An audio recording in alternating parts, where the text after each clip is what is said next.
zabudnutej dedine sme sami, kráčame pod stromy a ty cítiš, že pomaly zomieram. Na chvíľu ma vytrhnú z komy, staré zabudnuté robíš, ty som spieval o tom, že patrím tam. Občas to vidím aj ja, že som trápny patetik, neznesie svoj hlas a odraz zrkadle z undergroundu. Tam hudbu nechceš v aute, lebo máš strach, že to skončí v vodidle. Zatváram oči a počúvam spev vtákov, čakám, či ma ticho spasí, že to spravím, kto by to povedal. Nenašli sme návod, jak to skončí, Skylin je dávno preč, tak neviem, či život za to stál. Slnko páli viac a viac, mám pocit, že horím v pekle, pamätáš ten čas. Čaute, my sme Rapeš. Čaute, my sme Rapeš a znova sme na nejakom koncerte. Dneska sme mali rozhovor s Fakultom a taktiež si tu ideme dať rozhovor s pár ľuďmi, čo tu sú. Ich predkoncert a pokoncertové rozhovory, ako sa cítia, na čo sa tešia a na aké pesničky od 1 do 10 nám ich zhodnotia a uvidíme, kto čo povie. A ešte sa spýtame, že či majú radi na hotdogu horčicu alebo kečup. Takže ja by som začal možno tak, že čo vás tu priviedlo na tento koncert? Fakult. Aké máte od neho radi pesničky? Skurvensko 1, Skurvensko 2. Áno. Cigán v meste. A tvoja? Áno. Tu 2. A prišli ste sa tu dneska nejakým spôsobom zabaviť, alebo odviazať, alebo si tu prišli iba vypočuť hudbu? No určite som sa sem prišiel totálne odviazať, takže áno, áno. Všetko. Taktiež. Dobre, tak my ďakujeme za rozhovor a dúfam, že si koncert užijete a možno keď sa tu stretneme po koncerte, tak nám môžete potom povedať, že ako si to užili. Jasné, ďakujeme krásne. Ďakujeme moc, Rápeš. Tak máme tu ďalšiu obeť. Ja by som chcel najprv, aby si sa predstavila. Ja som Lara. Dobre, ahoj Lara. Ja by som sa ťa chcel spýtať, čo tu dneska robíš a na ako si tu prišla? Prišla som tu na Fakulta, veľmi sa na ňo teším. A to sa teším už vyše roka od tej doby, čo vyšiel Cigán, takže som ready. A na akú pesničku sa dneska najviac tešíš? Dúfam, že bude hrať Skurvensko. A inak mi to je celkom jedno. Ja sa jednem do mošpitu a budem rada. Skurvensko by som sa dneska počuť aj ja. A mám tu možno ešte takú ďalšiu jednu malú vsúku a to je, čo máš rada na hotdogu? Horčicu alebo kečup? Kečup. Dobre, tak to by sme dneska mali. Ja by som sa vás chcel spýtať, na koho sa dneska najviac tešíte a na akú pesničku sa dneska najviac tešíte? Alright, ja sa teším na všetkých dneska a neviem, pesničku nemám špecificky, ale chcem povedať, že pesnička Skurvensko ma strašne sere. Dneska sme tu mali viacero názorov, pretože viacero ľudí sa tu na Skurvensko tešilo. Prečo práve Skurvensko sa ti nepáči? Nie je to dobré, ale je to taká škodlivá mantra podľa mňa. Dobre, tak ja mám ešte jednu otázku a to je hotdog. Na hotdogu máš rada kečup alebo horčicu? Horčicu, jednoznačne. Dobre, môžeš si zobrať kamienok. Dobre, ďakujeme za rozhovor. Ahojte, milí poslucháči Rapešu, vítajte pri ďalšom priateľskom podcaste, kde dneska budeme ďalej spovedať a mať rozhovor s ďalšími špeciálnymi hostiami. Pôvodne to mal byť iba jeden host, nakoniec došiel aj ďalší a nimi sú Fakult, ahoj. Ahoj. A Paris. Čauko. A ešte, aby som nezabudol podotknúť, je tu so mnou aj pri ďalšom mikrofóne Maťo. Ahojte. A v technike je Robo. Dobrý. A v prvom rade sa vás chcem spýtať, ako sa máte? No, ja sa mám výborné. V živote som sa nemal lepšie. Ja sa mám fantasticky. A ešte sa ťa fakt chceme spýtať, že aká je tvoja pesnička, ktorú by si pustil niekomu, kto ťa nepozná a chcel by si mu predstaviť seba samého? Wow. No, asi by to bola pesnička Mizéria, možno. Tak, v technike zatiaľ kým nám zapnú Mizériu, ešte chcem jednu vec povedať a to ti veľmi gratulujem k oceneniu k albumu roka, čo je veľmi super. Díky. A tešíme sa spolu s tebou a po pesničke sa porozprávame viac. Super. Počítaj 0, raz, 2, tretí je tvoja môj. To čo sa má zdať, že iba on. Vtedy pochopíš, že aj keď tento život je mizéria, tretí pokus je z tých, čo dopadnú dobre. Radšej už píš,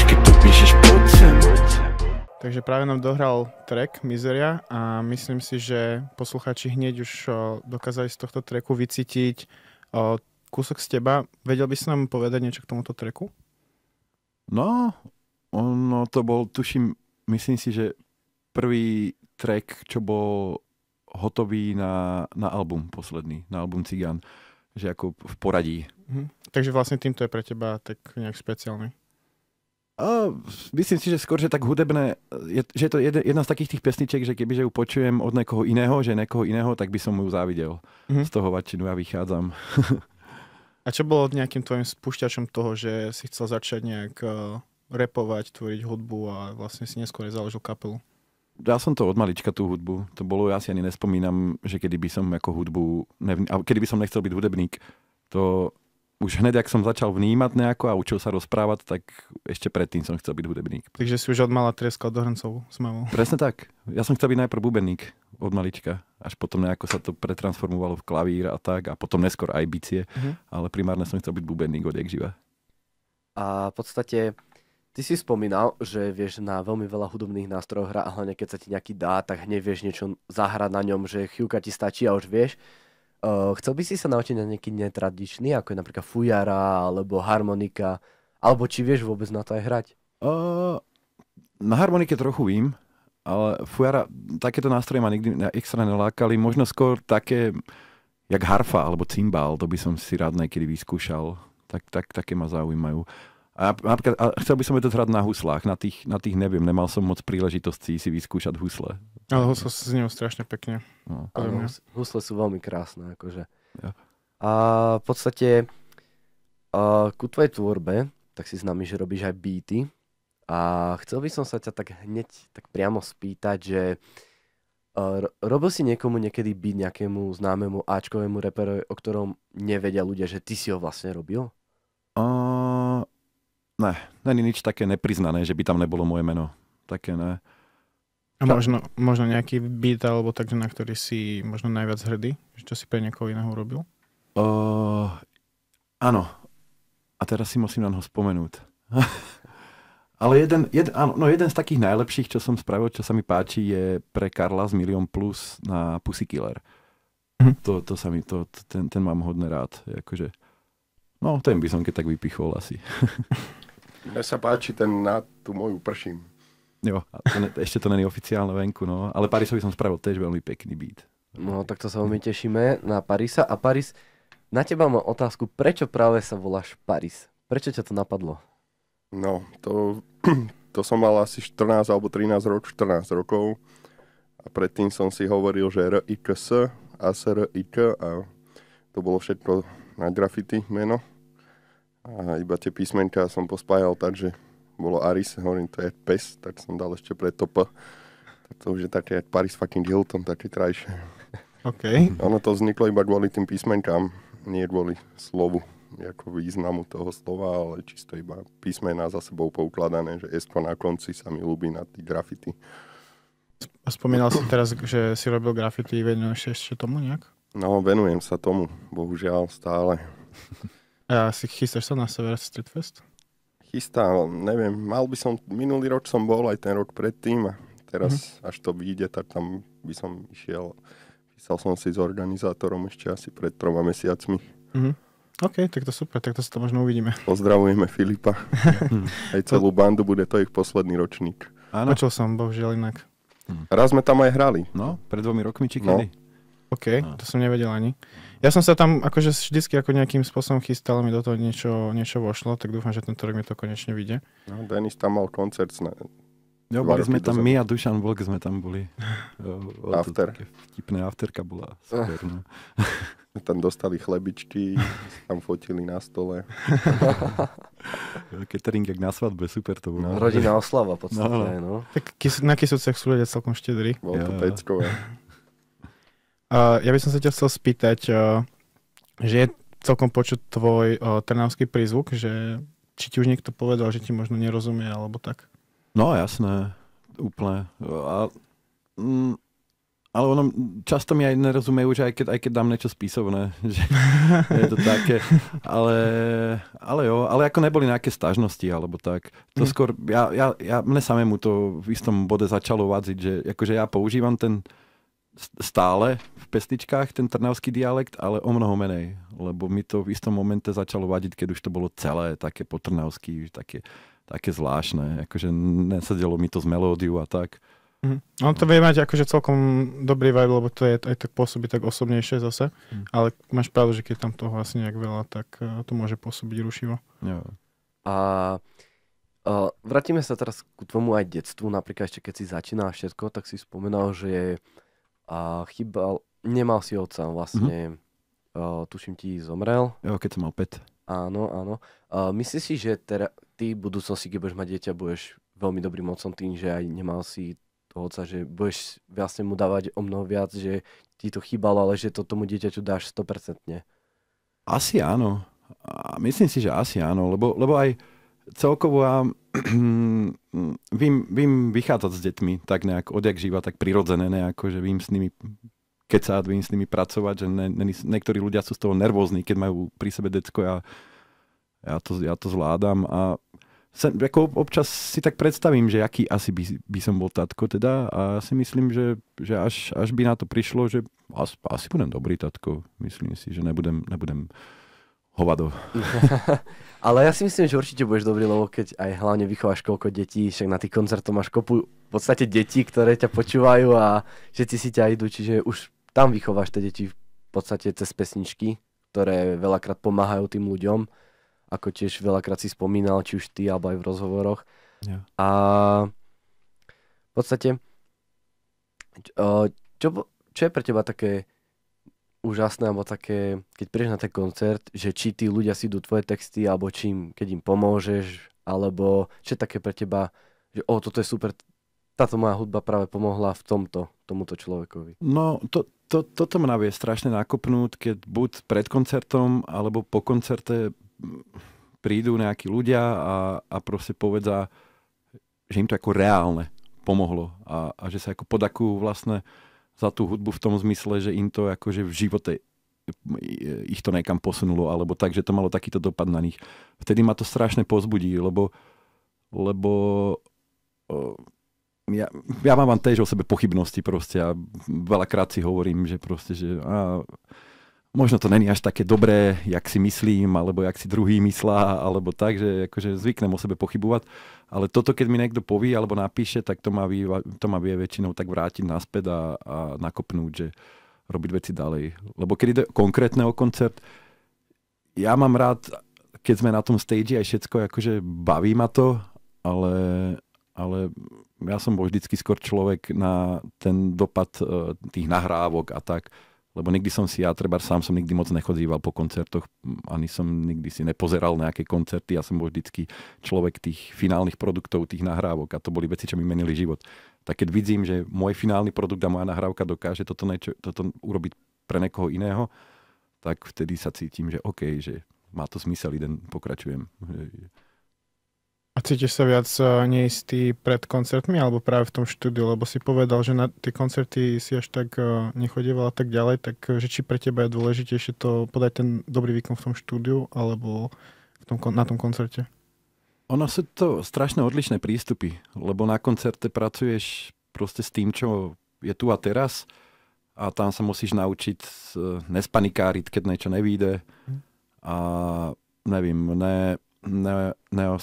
neubrať z energie, keď vidíš, že proste niekedy není ani veľa ľudí, proste niekedy hráš plnku, niekedy hráš vypredaný sál a niekedy hráš proste, že tam je tých ľudí menej, tak sa nenehať tým demotivovať za to, že si zvyknutý proste na nejaké veľké Pracuješ s tými vecami tu a teraz, ale keď si v štúdiu, tak máš milión možností, jak niečo urobiť, milión spôsobov, milión času v úvodzovkách a tam mávam asi väčšie nervy v štúdiu, lebo snažím sa vydolovať z hlavy niečo, čo tam počujem, niečo pretaviť to do reality, do reálneho sveta a keď sa to nedarí, tak niekedy sa deje, že kopem do vecí proste a chytám nervy a to sa mi na koncertoch asi nestane, takéto niečo.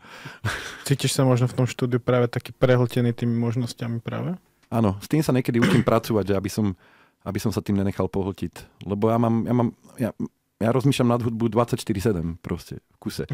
A keď dojdem do toho štúdia a snažím sa to pretáhnuť z tej zvláštnej abstraktnej sféry do tejto konkrétnej reality a nejde to zrovna niekedy úplne podľa mojich predstav, tak jednoducho ako by som dokopal sám seba, keby môžem proste. A Paris, pre teba ako to funguje? No, čo sa týka štúdia, ja tam nemám až tak veľa skúseností, vždy som sa tam ocitol iba tuto vďaka Denisovi a iba s ním. A vtedy to je úplne super a vždy to robíme nejak akoby voľné na freestyly. A na koncerte je to také, že som jeho hype man a tam to potom už ide tak, jak to ide, no. Vyzerá to tam fajn. Ľudia sú vždycky super. Jo. A keď už bavíme sa teraz akože veľa o hudbe a tak, ale čo je pre teba možno mimo hudby o nejaká iná ďalší spôsob terapie, že čo ešte také robíš, kreslíš alebo chodíš na bicykel? No, ako mám rád, neviem, čítam rád knihy alebo tak a dokumenty rád pozerám a takéto veci, ale ja sa vnímam tak, že alebo mám odjakživa takú predstavu, že keby som sa nebodaj dožil nejakého proste, že budem starý, tak začnem písať knihy. Na to sa pripravujem, že začnem písať knihy. Proste. A keď už budem na smiech a budem nerelevantný a proste už nebudem robiť proste hudbu, lebo to proste bude smíšne ode mňa, tak jednoducho začnem písať knihy. To je môj plán. A aký štýl knih nejak čítaš? Nejaké romány alebo sci-fi? Čítaval som kedysi veľmi romány, ale ja asi skôr taká nejaká filozofická literatúra. Mám rád filozofiu. Proste tak ve všeobecnosti sa v tom rád vrtám. Celkovo aj nejaké vedecké veci, aj náboženské veci mám rád. Akože na to zaujíma, čo sa deje ve svete, čo sa dialo ve svete, čo sa deje ve svete a hlavne ten vývin ľudského myslenia. To ma odjak živa tak nejak fascinovalo. Takže to je možno takéto vedľa hudby, čo keď náhodou nepremýšľam nad hudbou, tak nad takýmito vecami premýšľam. No. A ako by si svojimi slovami vysvetlil anarchiu? Pretože si povedal, že same ju vysvetlil dosť vtipne. Ako by si ty podľa svojich slov vysvetlil? Či už z toho filozofického hľadiska, no. Nemám na to nejakú že poučku, alebo nejaké dve vety, ktoré povím a je to, že bám a už chápeme sa. Vieš. Ale skôr by som to poňal tak, že veľa ľudí má o anarchizme predstavu takú, že je to niečo jak, neviem, že existujú nejaké poučky a nejaké pravidlá, podľa ktorých sa že ako keby, keď začneš hovoriť o anarchizme, veľa ľudí sa pýta, no ale jak budeme robiť toto? A jak budeme robiť hento? A kto bude, ja neviem, stavať cesty? A kto bude... Že toto sú otázky, ktoré sú není primárne v tom, že keď človek začne premýšľať nad anarchizmom a príjmať ho, tá primárna otázka je o tom, aby som povedal, že anarchizmus je o ochote a schopnosti mysleť inak. Proste, že spochybňovať systém a spochybňovať veci, ktoré nefungujú správne a byť ochotný mysleť inak. Lebo ono to znie veľmi jednoducho, ale není to také jednoduché. Ono v tom systéme, v ktorom žijeme, my sme vyrastáme a je do nás vštepovaná nejaká predstava o tom, že proste jak svet funguje. Keď si privedený do sveta kapitalizmu, ako keby trebárs, tak je proste pre teba kapitalizmus prirodzené, normálne prostredie a jeho spochybnovanie je pre teba jak spochybnovať dýchanie proste niekedy. A anarchizmus je práve tá vec, ktorá hovorí o opačných hodnotách, než má kapitalizmus, čiže nie súťaženie, ale solidarita, nie zisk, ale spravodlivé rozdelenie proste pre ľudí. Sú tam iné pojmy spravodlivosti, než na ktoré sme zvyknutí a tak. Čiže je to ochota mysleť ináč a vtedy môže človek proste vstúpiť do toho anarchizmu a premýšľať nad tým, jak môžeme nelen mysleť inak, ale nakoniec aj fungovať inak. Na princípoch solidarity a na princípoch proste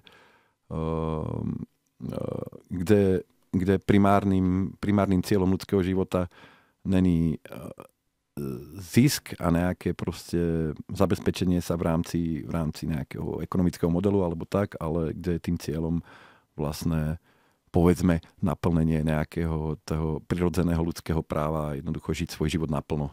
podľa vlastných predstav. Keď to poviem takto veľmi, veľmi basic a veľmi tak akože... To malo úplne ďaleko od toho, že basic, si to podľa mňa vysvetlil úplne, že wow, klobúk dole. Áno, vysvetlil si Vidno, že čítaš knižky.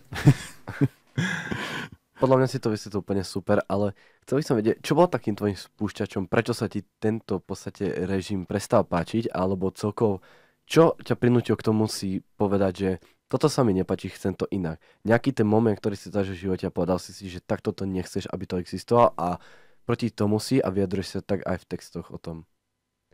Prvým spúšťačom bolo asi, keď som začal počúvať punk.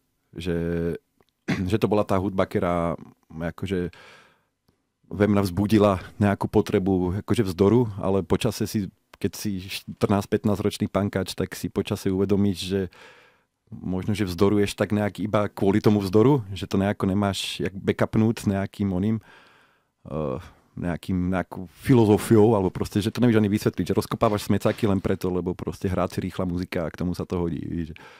Ale časom som sa skrz tú punkovú scénu dostal k rôznym knihám, k rôznym zinom proste a tak, kde tie myšlenky boli zrazu sformulované dostupným spôsobom, kedy som vlastne tie myšlenky anarchizmu sa ke mne nedostávali iba z takých tých zdrojov od ľudí, ktorí tomu nerozumá a vnímajú anarchizmus ako nejaké bezvládie, bezprávie, kde si každý robí, čo chce, jak sa mu zachce a tak a bla bla bla. A jednoducho mi to v jednom momente zaklaplo, že že tak fajn, že toto dáva zmysel. Niečo, keď proste, neviem, nejde si vypočítať nejaký príklad a zrazu dojdeš na ten správny vzorec a vyjde si správny výsledek, tak to nejako, keď sa ke mne dostali správne informácie a správne nejaké materiály, v ktorých to bolo dobre sformulované, tak zrazu mi to zaklaplo a začalo mi to dávať zmysel. Že jednoducho, že už sa nedokážem stotožňovať s týmto systémom vnútorne. Samozrejme, nemôžem sa tváriť, že nežijem v tomto systéme a jednoducho participujem na ňom, lebo ťažko fungovať ináč, ale vnútorne som jednoducho znovu zrodený. A pocitoval si niekedy možno aj počas tohto nejaké tieto premeny nejaký vzdor z okolia, že sa mi to možno nepáčilo, alebo že ťa nejak zle brali, alebo tak? Ne, ako moc, ale jasné, že sú typy ľudí, s ktorými keď sa o tom začneš baviť, niektoré typy, tak sa tomu začnú buď smáť, alebo proste začnú to spochybňovať spôsobom, ktorý není úplne kompatibilný s normálnym vedením nejakej argumentácie a nejakej normálnej debaty, že to vlastne len zesmiešňujú, že používajú vlastne také všelijaké proste ad absurdum argumenty a takéto veci, že tá debata proste také veci sa dejú, ale že by ma niekto vyslovené nejako, tak to ne. Skôr taký záujem často úprimný, že akože, jak ty, čo to, prečo, ako, povedz mi teda, víš. Niekedy, keď mám náladu, tak sa pustím do debaty, niekedy, keď nemám, tak sa proste nepustím. No. A stretol si sa napríklad so zosmiešňovaním už na strednej, alebo tak? Lebo som počul, že si slaboprúdar, elektrikár vyštudovaný. Ja som tiež, ale som silnoprúdar. A aj mám papiere, ešte zatiaľ platné, ale zažil som tam veľmi veľké zážitky, pretože je to priemyselná škola, to je fakt, že iná oproti Gimplu. Že či si tam zažil nejaké zosmiešňovanie, alebo aké si zážitky, keď tak zažil? No, víš čo, ja som bol na strednej a viac menej aj na základnej vždycky ten týpek, ktorého tak nejak brali aj tí zlí, ale brali ho aj tí, ktorí boli akože nejako utlačovaní, alebo tak by som povedal. Čiže ja som bol vždycky taký ten, že tých nejakých slabších som sa za nich vždycky prihovoril u tých silnejších a s tými silnejšími zase som proste akože kamošil a tak, a tí silnejší, tí ma brali vždycky ako toho podivína a to sa im na mne ľúbilo, že som taký divný, taký iný a tí ako keby slabší, alebo jak by som to povedal, tak tí sú väčšinou takí, že ta príjmajú takého, jaký si a neriešia to. Takže ako nezažíval som tam nič nejaké také výrazné, že by ma niekto nič také. Dobre, ale poďme sa zase baviť trošku o hudbe. Spomínal si, že svoj na album Cigán, že si nahrával v nejakých zlých technických podmienkach. Ako toto celé nahrávanie prebiehalo?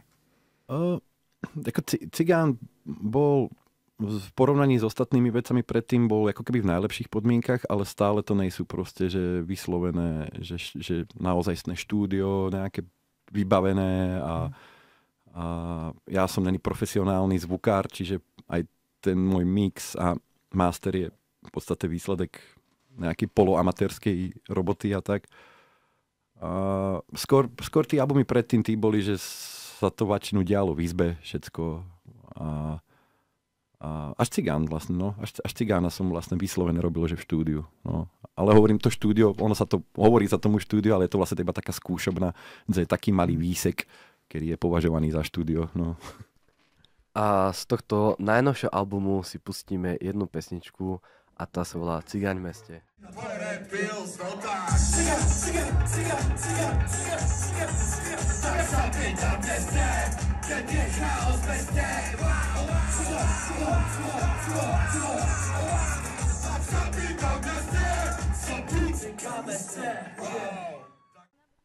Paris, ešte teba sa chcem opýtať, aké je tvoje pôsobenie v hudbe, že v podstate chystáš niečo nové, alebo celkovo ako ty sa pripravuješ ku novým trackom, alebo ako ku tomu pristupuješ a tak?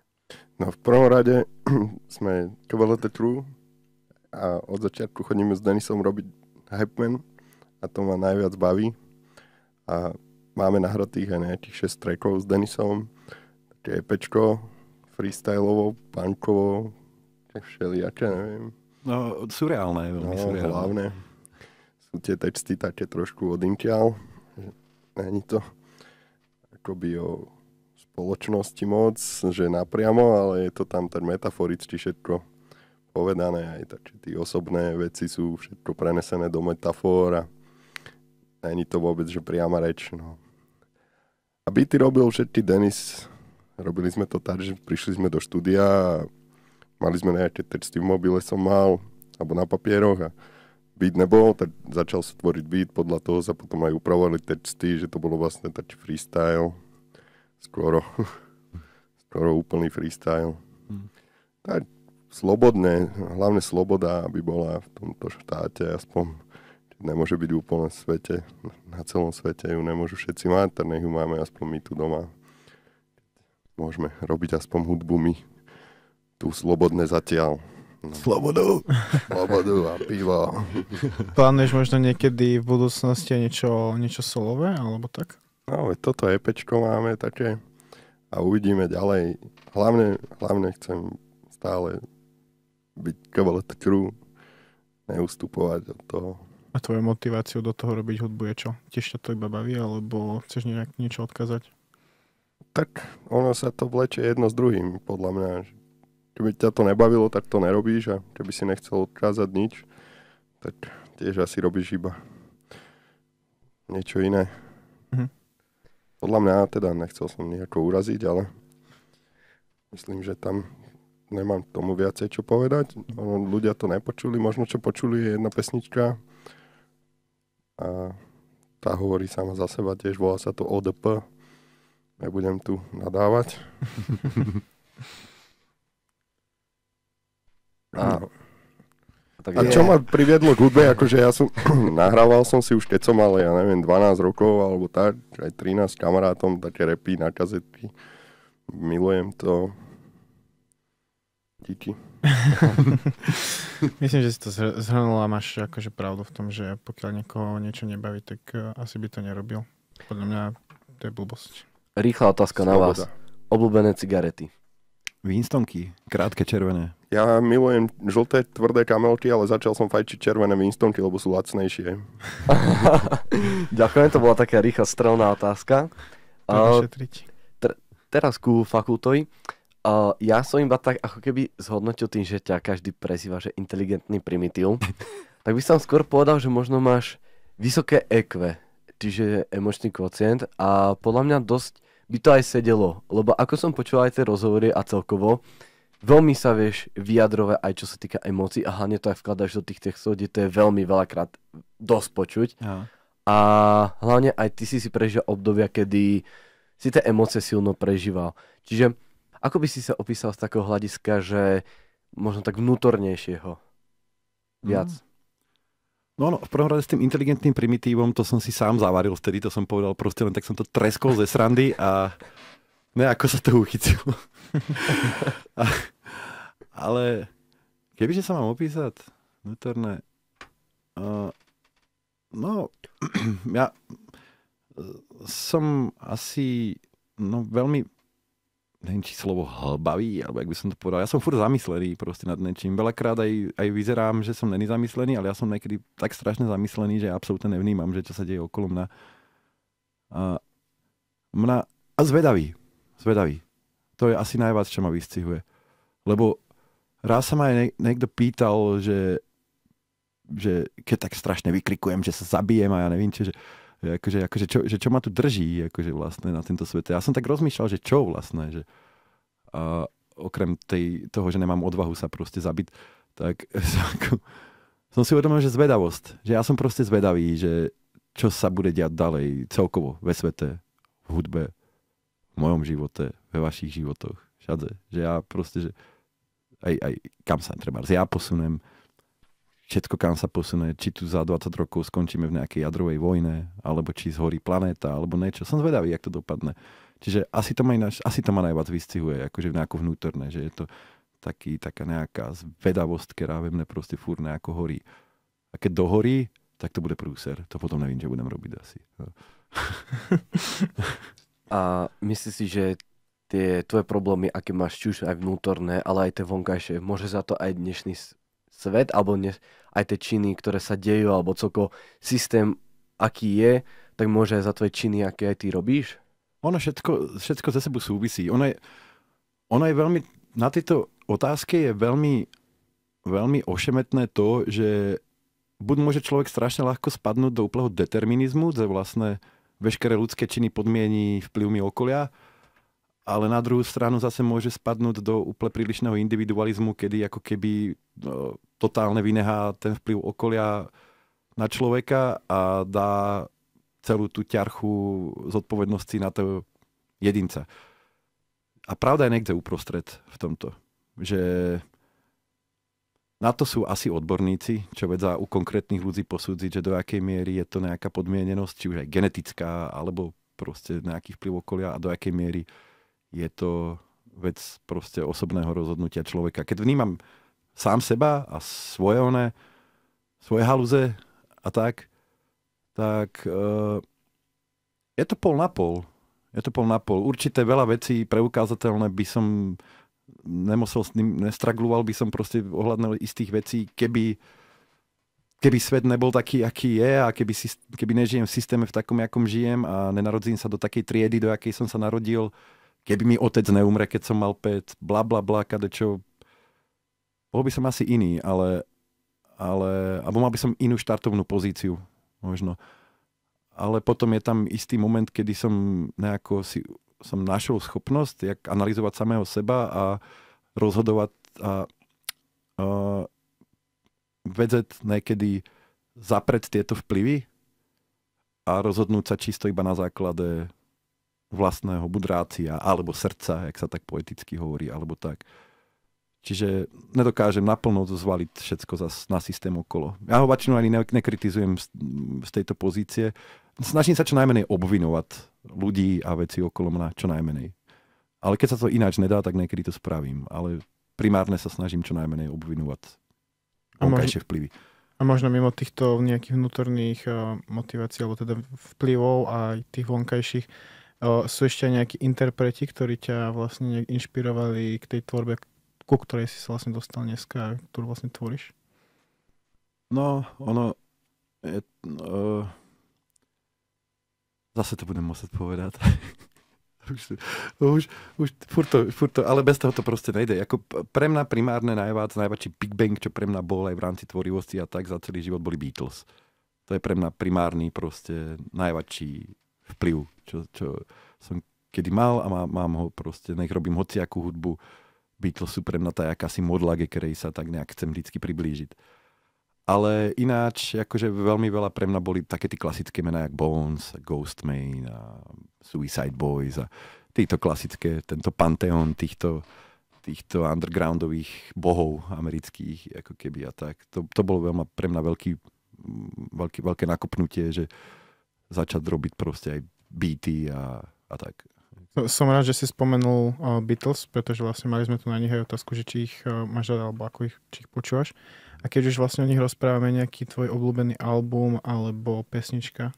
No, najčastejšie sa asi vracam k bielemu albumu a aj keď si myslím, že Strawberry Fields je asi jedna z najdokonalejších pesničiek v histórii ľudstva, tak môj osobný favorit asi je práve z toho bieleho albumu pesnička Happiness is a Warm Gun. A zbieraš nejaké vinily alebo albumy od nich? Ako napríklad zberateľské kúsky, ako napríklad Duša má Star Wars, tak máš aj ty niečo také od nich? Kedy som strašne zbieral vinily, ale nemal som prachy na Beatles vinily, lebo som chcel také, nie že represí, ale chcel som také akože originál verzie, ale na to som nemal prachy. A teraz bych si možno vedel dovoliť niečo kúpiť, ale už som sa zase zbavil tej závislosti na tých viniloch, lebo to bolo veľmi akože, bolo to jak s heroinom proste, tí vinily. Takže ne, ale raz som skoro kúpil,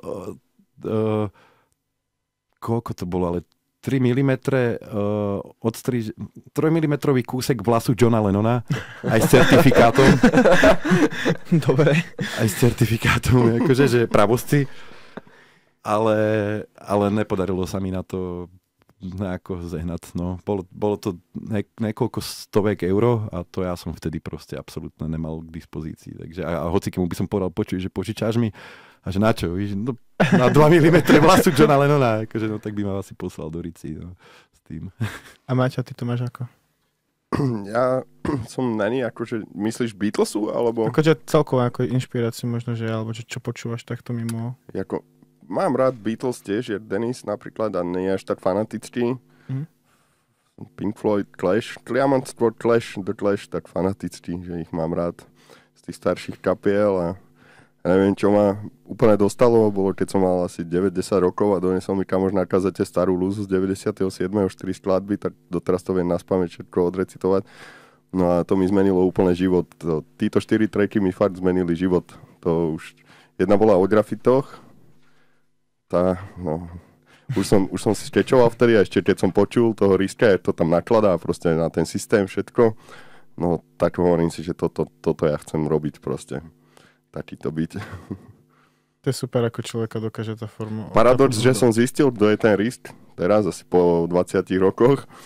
A chalanisko proste cvičí a motivuje ľudí k cvičeniu a zdravému životnému štýlu, tak možno by som sa raz mohol inšpirovať aj tým, že aký je teraz on a nerujnovať sa. To bolo pekne povedané. A ku tebe, Denis, neplánoval si, že by si kúpil Lego Yellow Submarine? To existuje? Áno, je to, stojí to 160 eur. Iba. A chcel som to bratovi kúpiť, lebo tiež je veľmi veľký fanatik Beatles. A som mu už raz kúpil takú, no v podstate mini ukulele a boli tam ako obrázky Beatlesákov, také custom asi od niekoho. A tiež som mu plánoval toto Lego, len je to celkom drahé, že či si neplánoval nejaké Lego si kúpiť. No, ako nejsem na takýto druh nejakých oných merču, akože, jak sú Lega a tak. No. Ja mám hlavné knihy o Beatles, ako mám aj nejaké vinily a to mi asi aj stačí. Ako takéto, a mám ešte nejakú srandičku, čo z Abbey Road, niečo priamo z tej ulice. Ani neviem už, čo to mám. Ale chalani z Kediny Gang majú pre mňa, že vraj odložené, že hrudku zeme z miesta, také čeplné, čo sa to volalo, teraz si nespomenem, kde sa vlastne McCartney s Lennonom prvýkrát stretli vlastne. A prvýkrát sa vlastne McCartney zahral Johnovi pesničku 20 Flight Rock a ukázal mu teda, že výhrad a dali teda dokopy, vtedy ešte Quarrymen sa to volalo a chalani z Kediny Gang majú, že vraj proste niekto bol tam v Liverpoole a bol na tom míste a zebral odtiaľ proste kúsek zeme a majú to pre mňa odložené. To je to super, akože to je veľmi dobré. A ako si spomínal tých Suicide Boys a Bones, bol si niekedy na ich koncerte? Na Suicide Boys som bol. A kde si bol? V Prahe minulý rok. Áno, minulý rok v Prahe. Február, nejako začiatkom februára, tuším, to bolo, alebo koncom, neviem. A bol si v predných radoch v Mošpite? Ne, nikdy som nebol ten typ Ja som proste mošoval 2-krát v živote možno. Ja som nikdy nebol, nikdy. A to je sranda, že na to, akú hudbu robíš, aj ty dakedy takú, že aj že si pánkaš, tak vlastne nie si mošpitový typ. Vôbec. Ja som bol presne ten typ, proste, čo kýve tú hlavu proste. Iba mám založené ruky, som vzadu a robím, že dobre, baví ma to, no. Tak to na Suicide Boys som bol a bol som pri zvukárovi rovno a celé som si to ako užil. A potom mal som ísť na Ghostmaina do Viedne, tuším, niekedy v 2020, lenže potom prišiel COVID a tí karantény a ja som potom ani neriešil, že vrátiť lístek alebo niečo, tak mám to iba odložené ako takú spomínku, že kašľali sme na to, že riešiť nejakú refundáciu alebo niečo. A on sa tuším, odvtedy ani tu nebol nakoniec, sa sem tuším ani nevrátil Ghostmain, sa mi zdá. Bojí sa. Denisa. No, že poď do toho mošpitu nakoniec, fakt. A teraz plánuješ na nejaký koncert ísť v budúcnosti? Tuším, áno. Áno, na skúter. Chceli ísť, mali hrať v Žiline, tuším. V Žiline mali, tuším, hrať a neviem, či ne na štadióne, len to tam nevedá vypredať, lebo však preboha, však už sú není one ranné 90-ky, alebo kedy to oni boli kedy to leteli. Ale stále verím, že sa im podarí to nejako zorganizovať, aby tu zahrali skúter, tak na nich. A potom som chcel ísť na AC/DC do Bratislavy, ale nezehnal som lístek zatiaľ. No. No ale dosť drahé boli, neviem, či si počul, že cez 200 € za sedenie v diaľke. To si aj málo povedal. No ja viem, ale počul som, že veľmi, veľmi drahé boli na to, že ako síce AC/DC, ale že dosť drahé boli. Jo, ale však je to aj prvýkrát budú hrať v Bratislave, čo je vidieť, že asi už potrebujú zarobiť 10 dá. Ale je mi to jedno. Ja som na nich raz bol a tam som sa aj naučil, že ma nebavá veľké koncerty. Akože úplne, bolo to fajn, ale vtedy som si povedal, že už nikdy vác na takéto niečo nepôjdem. Ale keď sú tuto hneď v Bratislave, tak to by som si odbehol pozrieť. Vtedy sme boli na nich v Prahe. No. Ale v tomto asi by som tiež súhlasil, lebo tie koncerty napríklad, na ktoré chodíme my tu do Hoffmana, alebo takto keď bývajú, práve aj ten underground, tak býva to také kultúrnejšie, také komornejšie a máš to tak o dosť lepší pocit, by som povedal, než nejaké veľké masy ľudí, kde máš 15 € pivo a tak. No, to tiež, no. To je skôr festival.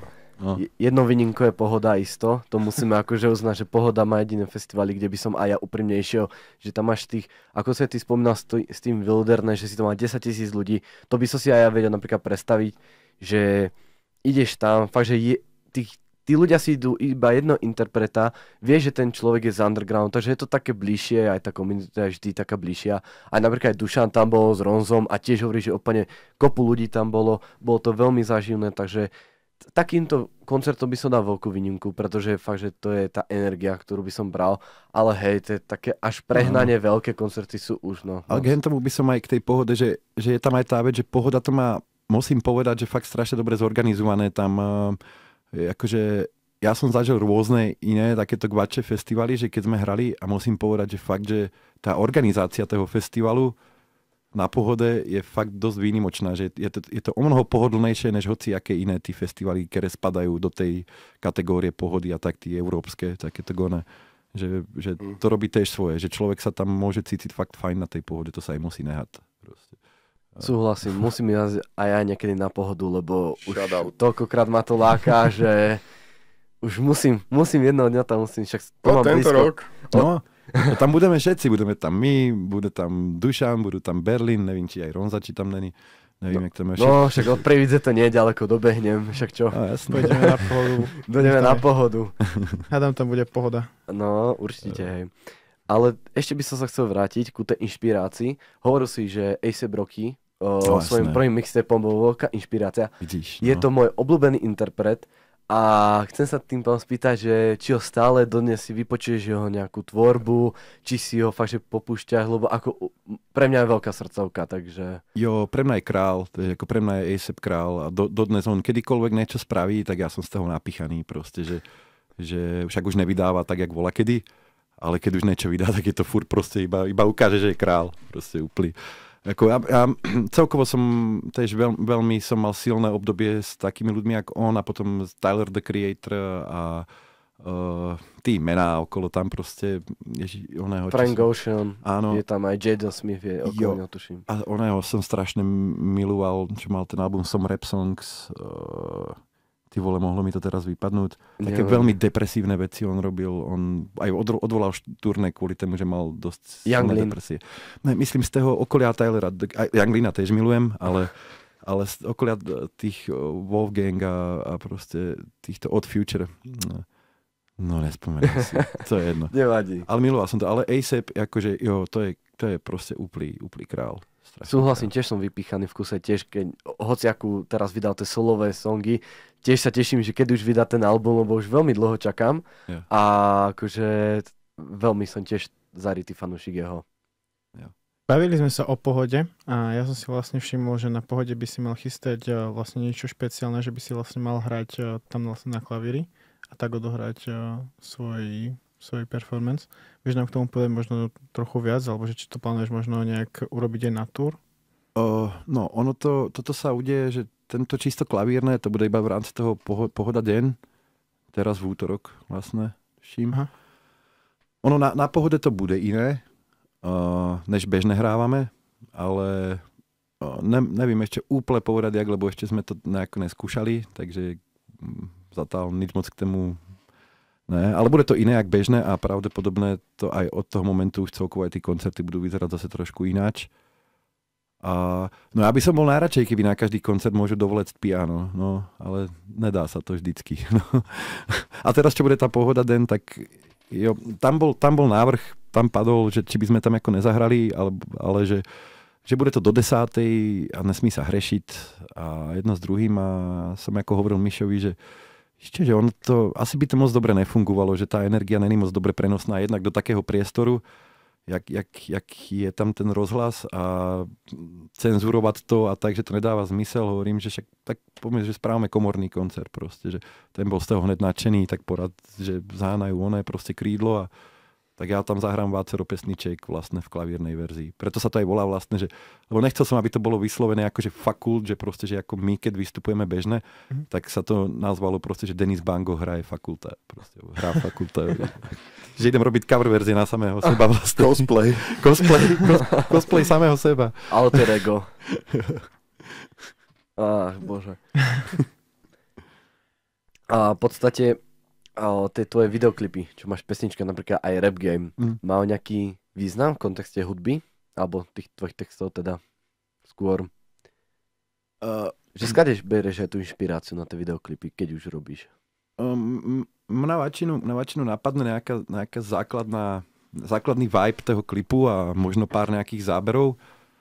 A potom to posunem kamoške Dominike Demovičovej a kamošovi Filipovi Dočekalovi, kameramanovi, aby tomu dali nejakú formu. Čiže ako, ja sa väčšinu snažím vyhýbať tému, aby vyslovené klip nejako bol v úplnej harmonii z tú hudbu, že akože nemám rád klipy s dejom napríklad moc, nejako som na to moc to nemusím, rád sa tému vyhýbam, ale rád keď sa tam podarí pichnúť nejaký nepriamy odkaz, nejaký easter egg alebo niečo, ale hovorím, ja dojdem proste s tým nápadom, jak by to malo vyzerať a potom to tá kamoška Dominika vlastne vymyslí tí scény, zorganizuje všetko okolo a teraz pri Rap Game sa nám prvýkrát podarilo, že som si aj sadol do tej strižne, že som vlastne mal tam slovo, lebo väčšinu tých klipov predtým som nemal slovo, čo sa týkalo strihu, lebo nebývame všetci v jednom meste, takže sa iba posílali nástrely a ja som povedal, čo sa dalo a tak, ale takto sme real time sedzeli a hovoril som tento záber áno, tento nie a potom Dominika to už dala do nejakého pekného, zaoblila to. A dokázal si sa už pozerať na seba, keď si hovoril, že moc sa nechceš v kuse pozerať na seba, dokázal si to teda už zhodnotiť aj bez toho, aby si sa nejak súdil? Ne. Bol to boj, bol to strašný boj, akože bol to boj. Ale tak zvládol si to konec koncov, takže to je asi najviac. Jo. Treba sa prekonávať vo všetkých veciach. Jasne. Každopádne časom už vlastne asi nejak aj naplňa. Ty si vravel, že máš ísť za názov kušku. Ale mali by sme pre teba ešte jednu takú, alebo vlastne aj pre teba mať otázku. Nakoniec, ktorú sa pýtame, je to taká blbosť a odpovedaj veľmi rýchlo. Aha. Radšej by si mal rybu v topánke alebo hovno v rúbsaku? rybu v topánke alebo nohu v ruksaku? Hovno v ruksaku. Hovno. Rybu v topánke. A ty? Ja už som mal rybu v topánke. Ako sa ti tam dostala? Chodíme na ryby s kamošmi. Tak to je zase nejaká ďalšia novinka, čo od teba asi nevie veľa ľudí vedelo. Takže sme No není som rybár, ale chodím sa tam vzdelávať. Pivko popíjať. Pozerať na oblohu. Tak. Treba si niekedy aj ísť oddychnúť. No a my si povieme tiež na chvíľku oddychnúť a potom sa vlastne vidíme na koncerte, kde nás vlastne môžete vidieť aj vy. Budeme mať reflexné vesty a budeme veľmi radi, pokiaľ nám niečo poviete do mikrofónu. Budeme sa vás pýtať rôzne otázky a dúfame, že sa vám vlastne rozhovor dneska páčil. A taktiež určite prídete na koncert v Staničke, bude to veľmi super koncert, bude tam aj klavír, takže veľmi sa tešíme. A taktiež sa síce lúčime, ale nie na dlho, pretože sa znova vidíme všetci na koncerte. A dneska tu boli naši dva veľmi špeciálni hostia a to bol Fakult alias Denis a Paris alias Maťo. Ahojte milí rapešáci, teraz robíme pokoncertové rozhovory, kde sa pýtame ľudí, ako sa im páčia na koncerte, poprípadne aj interpretov. Máme tu teraz Parisa, takže Paris, ako sa ti páčilo? Spoteno, super, úplne veľmi pekní ľudia, ktorí tancovali a hýbali sa a dávali energiu ďalej. Podľa teba sú Žilinčania veľmi dobrí fanúšici v tomto? Podľa mňa sú Žilinčania najlepší ľudia na svete a milujem to tu a myslím si, že jediné mesto, býval som tu 3 mesiace a že keby som si mal vybrať medzi Bratislavou a Žilinou, tak Bratislavu by som postavil veľkú stenu a neišiel za ňu. Išiel by som radšej do Žiliny. Súhlasím aj ja. Takže... Zdravím Kve, Náv a podobných super ľudí. Ďakujeme krásne. Môžeš si zobrať kamienok.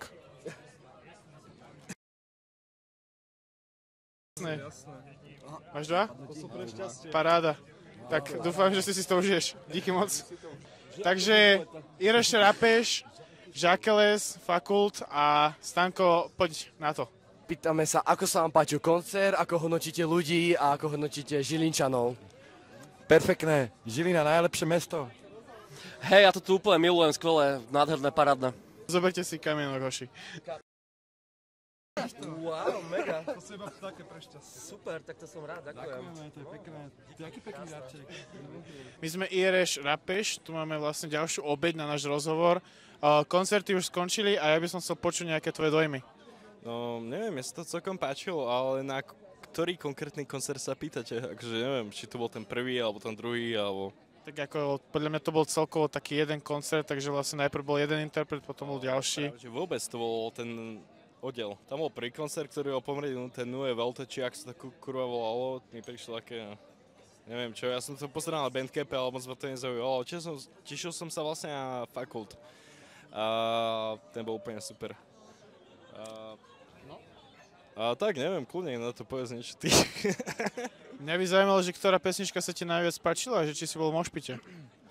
Takže bol som predu, veď neviem, no, čisto skrze, že som sa chcel na to pozrieť, ale čo ja viem, ako... neviem, či mám takú konkrétu, mám rád Skúrensko vzhľadom na to, že to proste reflektuje to, čo sa tu teraz deje, ale... A potom mám rád ešte možno... Prasačí život, hej, to sa volá Prasačí život, sorry, tu mám tiež veľmi rád. My tu máme pre každého takto darček, môžeš si vybrať kamienok.